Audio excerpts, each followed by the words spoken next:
Roman সাম্রাজ্যের গল্পটি বিশ্ব ইতিহাসের সবচেয়ে উল্লেখযোগ্য অধ্যায়গুলির মধ্যে একটি, যা শতবর্ষের বিজয়, সাংস্কৃতিক প্রভাব এবং রূপান্তর বিস্তৃত। এখানে এর উত্থান, আধিপত্য এবং চূড়ান্ত পতনের একটি সংক্ষিপ্ত বিবরণ রয়েছে।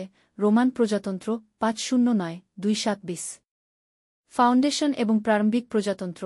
কিংবদন্তি অনুসারে রোম 753 খ্রিস্টপূর্বাব্দে রোমুলাস দ্বারা প্রতিষ্ঠিত হয়েছিল। 509 খ্রিস্টপূর্বাব্দে শেষ রাজা, তার কুইন দ্য প্রাউডের উৎখাতের পর প্রাথমিক রাজ্যটি একটি প্রজাতন্ত্রে রূপান্তরিত হয়।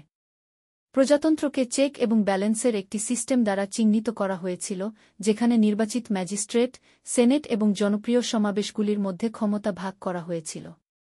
সম্প্রসারণ এবং যুদ্ধ, সামরিক বিজয়, জোট এবং উপনিবেশের সমন্বয়ের মাধ্যমে রোম ইতালিতে তার প্রভাব বিস্তার করেছিল। কার্থেজের বিরুদ্ধে পুনিক যুদ্ধ 264-146 খ্রিস্টপূর্বাব্দ ছিল সংঘাতের একটি প্রধান সিরিজ, যেখানে রোম শেষ পর্যন্ত কার্থেজকে ধ্বংস করে এবং পশ্চিম ভূমধ্যসাগরে আধিপত্য প্রতিষ্ঠা করে। অভ্যন্তরীণ সংগ্রাম। প্রজাতন্ত্র সামাজিক ও রাজনৈতিক উত্থান-পতনের মুখোমুখি হয়েছিল, যার মধ্যে প্যাট্রিশিয়ান, সম্ভ্রান্ত অভিজাত এবং প্লিবিয়ান্স সাধারণদের মধ্যে দ্বন্দ্বের পাশাপাশি দাস বিদ্রোহ এবং রাজনৈতিক দুর্নীতি ছিল।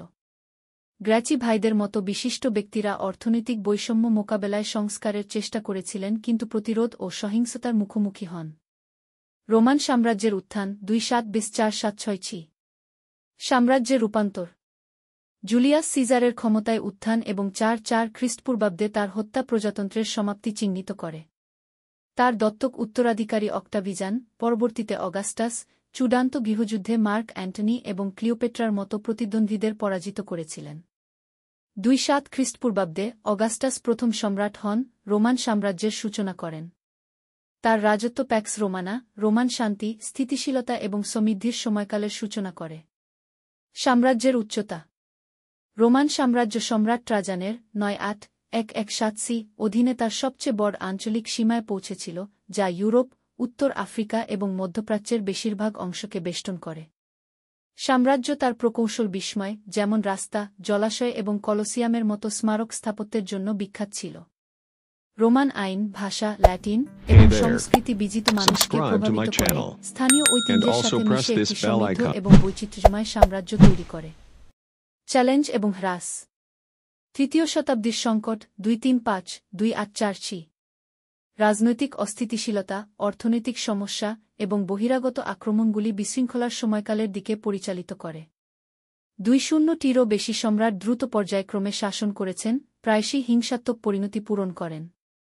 বিচ্ছিন্ন রাজ্যগুলির উত্থান এবং কেন্দ্রীয় কর্তৃত্ব হ্রাসের সাথে সাম্রাজ্য টুকরো টুকরো হতে শুরু করে। সাম্রাজ্যের বিভাগ। সম্রাট ডাজোক্লেটিয়ান 284-305 আরও কার্যকর শাসনের জন্য সাম্রাজ্যকে পূর্ব এবং পশ্চিম ভাগে ভাগ করে শৃঙ্খলা পুনরুদ্ধার করার চেষ্টা করেছিলেন। কনস্টান্টাইন দ্য গ্রেট 306-337 সাম্রাজ্যকে সংক্ষিপ্তভাবে পুনরায় একত্রিত করেন এবং খ্রিস্টধর্ম গ্রহণ করেন, যা শতাব্দীর অত্যাচারের পর প্রভাবশালী ধর্ম হয়ে ওঠে। পশ্চিম রোমান সাম্রাজ্যের পতন 476 পশ্চিম সাম্রাজ্য ভিসিগোথ এবং ভ্যান্ডালের মতো জার্মানিক উপজাতিদের পাশাপাশি অভ্যন্তরীণ ক্ষয়ক্ষতির চাপের সম্মুখীন হয়েছিল। 476 খ্রিস্টাব্দে শেষ পশ্চিম রোমান সম্রাট রোমুলাস অগাস্টুলাস, বর্বর নেতা ওডোসার দ্বারা ক্ষমতাচ্যুত হন, যা পশ্চিম রোমান সাম্রাজ্যের প্রচলিত সমাপ্তি চিহ্নিত করে। পূর্ব রোমান সাম্রাজ্য, বাইজান্টাইন সাম্রাজ্য। কনস্টান্টিনোপল, আধুনিক ইস্তাম্বুল কেন্দ্রিক পূর্ব রোমান সাম্রাজ্য পশ্চিমের পতনের পর প্রায় 1000 বছর ধরে অব্যাহত ছিল। এটি রোমান ঐতিহ্য সংরক্ষণ করে এবং 1453 সালে অটোমান তুর্কিদের পতন না হওয়া পর্যন্ত প্রাচীন ও মধ্যযুগীয় বিশ্বের মধ্যে সেতু হিসেবে কাজ করে। রোমান সাম্রাজ্যের উত্তরাধিকার। রোমান সাম্রাজ্য আইন, শাসন, প্রকৌশল, স্থাপত্য এবং ভাষাতে একটি স্থায়ী উত্তরাধিকার রেখে গেছে। প্রজাতন্ত্র, নাগরিকত্ব এবং আইনি ব্যবস্থার মতো ধারণাগুলি পরবর্তী সভ্যতাগুলিকে প্রভাবিত করে এবং আধুনিক সমাজগুলিকে আকৃতি দিতে থাকে। রোমের গল্প, একটি ছোট শহর রাজ্য থেকে একটি বিশাল সাম্রাজ্য পর্যন্ত, উচ্চাকাঙ্ক্ষা, স্থিতিস্থাপকতা এবং রূপান্তরের থিমগুলিকে প্রতিফলিত করে, সহস্রাব্দের ইতিহাসের গতিপথকে রূপ দেয়।